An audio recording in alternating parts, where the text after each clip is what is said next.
Big time is showtime and action.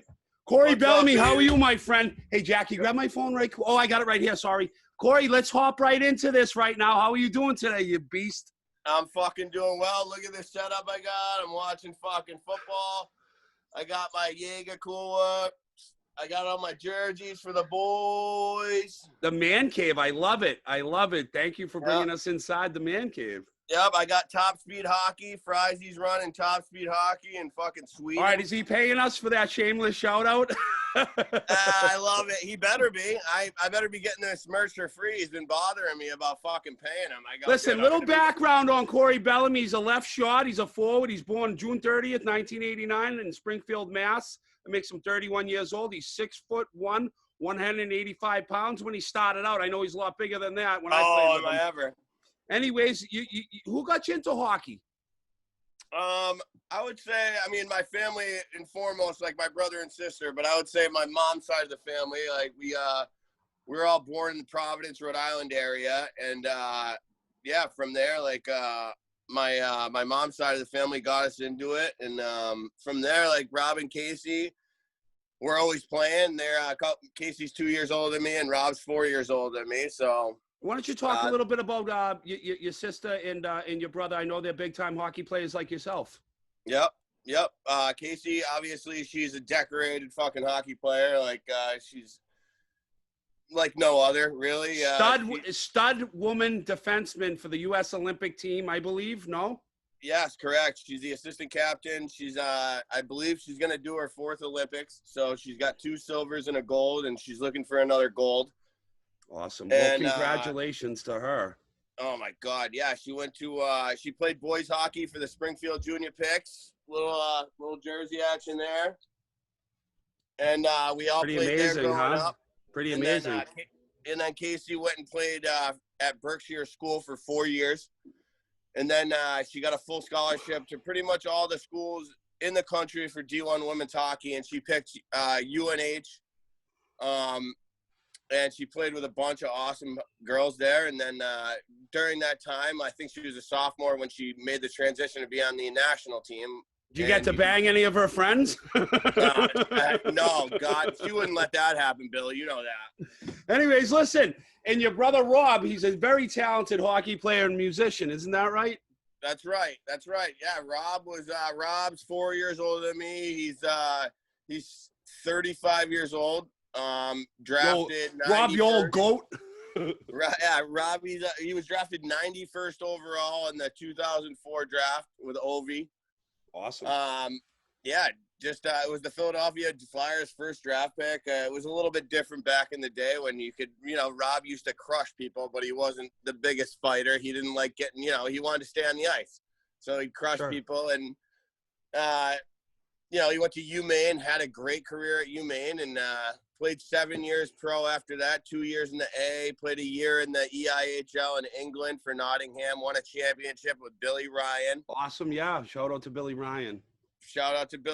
And then he came back and played 3 years in the coast for the Jackals and then 1 year for South Carolina Stingrays. Awesome. So listen, it looks like here you got your start with the Cape Cod Bluefins, and do you remember who your coach was and your GM and your best friend? Yeah, Billy fucking Tibbetts, Tibbsinator. Yeah, listen, you had a great year. I'll just talk a little bit about you if you don't mind right now. Corey was very raw. I believe I helped out Corey immensely. I was very hard on him. I gave it to him honestly. He was taking a bad penalty every game, and I was friends with him, so I was kind of treading lightly. And the one day I was giving a speech to the boys, and you interrupted me, and I kind of put you in your place a little bit. I think from that day on, you really grew as a man and as a player. Can you tell us about that day? Yeah. I remember it like it was yesterday. We were up in Maine, right? We were in playing in Maine against Danbury, correct? Yeah, Lewiston, Maine. Yeah, we were in Lewiston. I guess like there was a team trying to go in the Fedsie up there, and Billy, we were on like a 3-game road trip, about to play 3 teams in 3 different towns, and yeah, fucking Billy had the squad, was going out, and I just, I gave Billy some lip in the locker room before the game, and he didn't like it too much. But no, it honestly, like, you know, you've been there. You played in the NHL. I hadn't, obviously, and yeah, you put me in my place a little bit. But you know, it's nice to have things like that and be able to. But for our friendship grew because of that. So yeah, I really I think you responded so good to it. You know, I put it on you, and you really accepted the responsibility as our tough guy and as our leader. And I always appreciated that you didn't come back at me. You took it like a man. And anyways, listen, you grew a lot that year. There were 2 or 3 guys on that team who went on to play some pretty serious hockey. Matty Harrington and Jonesy. I think you lived with Jonesy, and maybe you lived with Matty too. Did you live with Matty? you know who I lived with was David Lunn. Yep, great kid. Remember Lunner? Yeah, I lived kid. with Lunner. It was like a bunch of guys. You know how it was. Like when New just got that apartment for the boys. Like I was really living with like Tesserero. Yeah, and AJ Scanlon. Shout out to AJ Tesserero and Scanlon. AJ, fuck you were hard on AJ. That made him a better player. You were real hard on AJ. Yeah, I was. But I'll never forget that same road trip we were talking about. We did a dynamic up in Thousand Islands, and fucking you had us in the pool room doing a dynamic at like 9 a.m. instead of having a pregame skate, and the boys were sweating it out. Yep, that's right. I remember we went into the pool area where we were staying. And AJ was fucking dogging it. Yep, and you were giving it to AJ. Yeah, you know, he was very talented hockey player. He just needed to buckle down with the physicalness of the whole situation that you're involved in there. Sorry, you're breaking up there, bud. And move his feet. Yep. Try not to move around so much, kiddo. Hey, listen, you had 31 games played, you had 13 points, and you had 159 PIMs in the Fed. All right. So that got you a stepping stone there. Then you signed with the Elmira Jackals of the East Coast Hockey League. Can you tell us about that first experience being in AA now, coming out of Becker College? I mean, you're living your dream now. You're getting paid to play hockey. Yeah. It was honestly a crazy transition that I made from Cape Cod playing. What was it? You said I played 14 games or something like that. Like no, you played 31 games. You had 13. I played 31 games and then got called up, and I was fucking playing in AA after taking a year off because I stopped playing at Becker, took a year off, and then I got my opportunity with the Cape Cod Bluefins. Then 31 games go by, I get called up to AA, and I'm playing with Craig Rivet, sitting next to him in the locker room, like a bunch of guys that, played in the NHL or got drafted in the NHL high. And, it was a crazy feeling. Yeah, it was, that's awesome. Did you have any good did you find that the fighters were tougher from the Fed or the coast to the Fed, or that they had better balance, or they could throw harder? Or yeah, I mean, what I would say is, you're going to fight better fighters as you go up, obviously. But when you're playing in the lower leagues, like the Fedsy, like the SP, kids are fucking trying to get to that next level. So those fights aren't easy. No, they're hungry. They're not easy. Yeah. No fight's easy. If you're going to a fight thinking it's easy, you're not going to last too fucking long. That's right. I like that one, Corey. Right? Listen, so what's the next step now? You're in the East Coast Hockey League. Do you say to yourself, I can get to the American League, or did you feel like you were overmatched physically, or did you feel like your skills were progressing enough where you could do that? I'll say this. I would say I didn't have the coach that made it possible for me my second year with Dwight. Dwight was the coach of the Elmira Jackals my second year. Corey, look into the camera. Come on, look at me and talk to me. I'm sorry, baby. Okay, buddy. I'm sorry, baby. I didn't mean that. No, so Dwight Mullen was the coach my second year. And I'll never forget this moment. You know, we're doing our thing. No one was fighting me in the coast. No, you're an animal. My second year, they're like, "Who the fuck is this guy?" You know how it is when you go to that next level. All this. I didn't know how tough you were until I saw you fight, and I was like, "Oh, well, you know, look who he's fighting." And then I saw you fight again and again and again and again, Right. and you kept kicking the shit out of everybody. You have one of the most powerful overhand rights I've ever seen. Did you take any boxing when you were a kid, or did you just know how to fight? No, I remember just taking it with my brother, you know, like fucking, we were always fucking around and on trampolines and just, you know, playing football, tackle football, or, you know, if you're playing street hockey, anything near the grass is a full hit. Yeah. You know, that's how I got tough. You Yeah. know, and that's how my sister got tough, and that's how my brother got tough. Like, you know, when you're near the grass or sidewalk, anything goes. Yeah, I love it. I love it. I said that the other day about I was with Cody one time, and he came over to play street hockey, and I asked him, "Hey, play some," you know, and I checked him, and then he pushed me back, and I popped him in the nose, and I was like 12 years old, and I got a little blood from his nose, and then I was like, "Yeah, Cody." That's what it's about, though. Yeah, you remember those moments, and you're like, "Yeah, I can do this." And then you go to the next year, I can do this. I can go to that next level. And, you know, when you get a snowball, I took a fucking crazy route to where I did in the East Coast League. But, I mean, I made it happen. You know, everyone was always shitting on me, saying, Corey's living in the shadow. Rob and Casey went to UNH in Maine, and I went to D3. I could give a fuck about what anybody said, and I got myself there. So. Yeah, dude, I'm fucking super proud to be your friend, and I'm super proud of you. And you just gave me chills. Listen, so you're up and down now. You're from the coast. You're going back to the Fed. You're going to the SP. You make it back to the coast with Elmira, and then you finish up in Huntsville. What's your favorite place you ever played?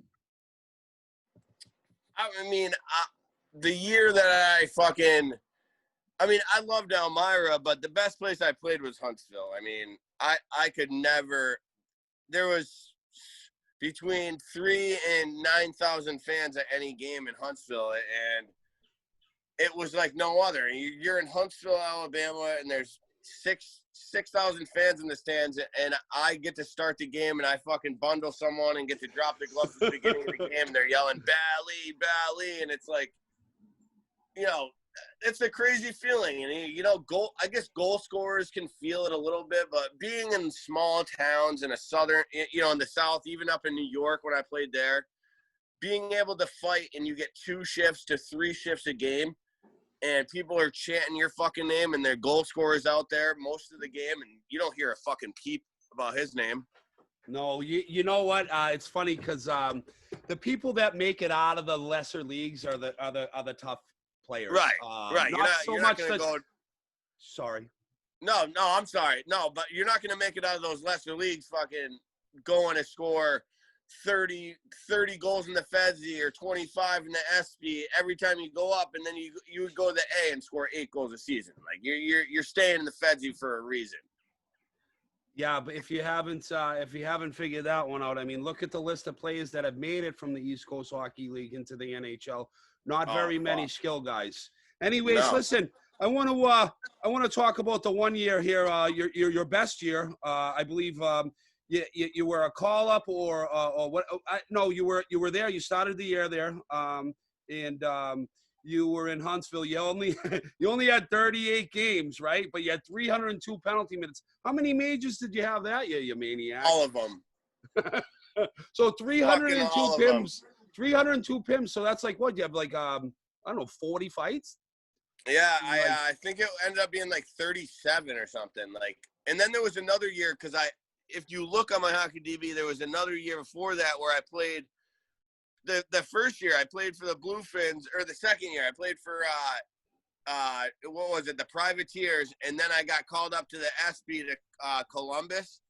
Yeah, you had 175 PIMs in 24 games, and then you got called up and had another 120 PIMs in 22 games. So that makes it 295 PIMs. Right, and then the next year I did 300 and something. So I was buzzing those first 2 seasons. Or, you know, those 2 seasons in a row right there. When I transitioned to the SP, and then I played for Huntsville for those 2 years, I was fucking fighting anybody. Yeah, you were, and you were winning them all too. You were a very, very good fighter, Corey. I want to talk a little bit more now about life after hockey. What's it been like transitioning from people, 9,000 people chanting your name to now you got a newborn, you're living down the Cape. Tell us about life after hockey for Corey Bellamy. For me right now, I couldn't be any more happy. I'm Awesome. I'm putting septic systems in. I'm doing excavation work. The same guy. We do excavation, we do septics, we do pretty much anything that does like grade, drainage, septics, all that. And it's just me.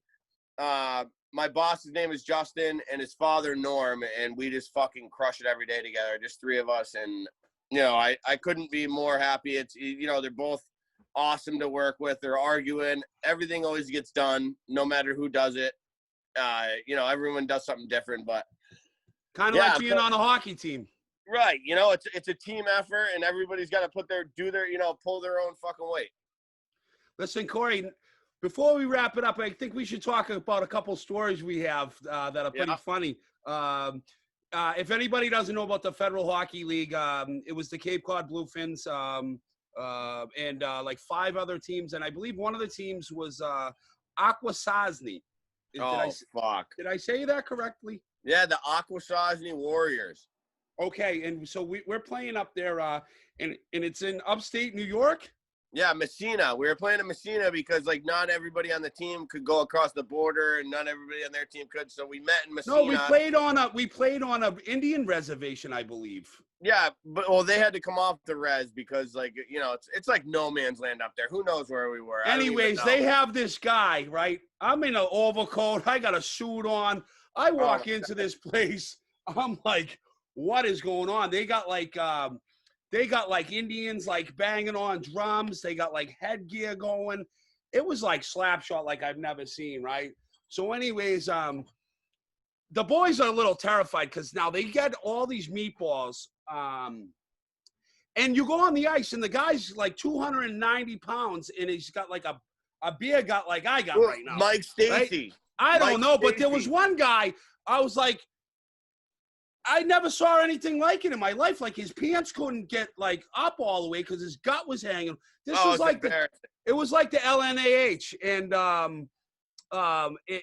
then they had these other, and then some of the guys knew about some of the guys, and they were like legendary lunatics from the LNAH, and hey, what's his name? Pierre Dagenet. Pierre Dagenet was on the team. Fucking A. There was a kid named Kia Kawante Swamp.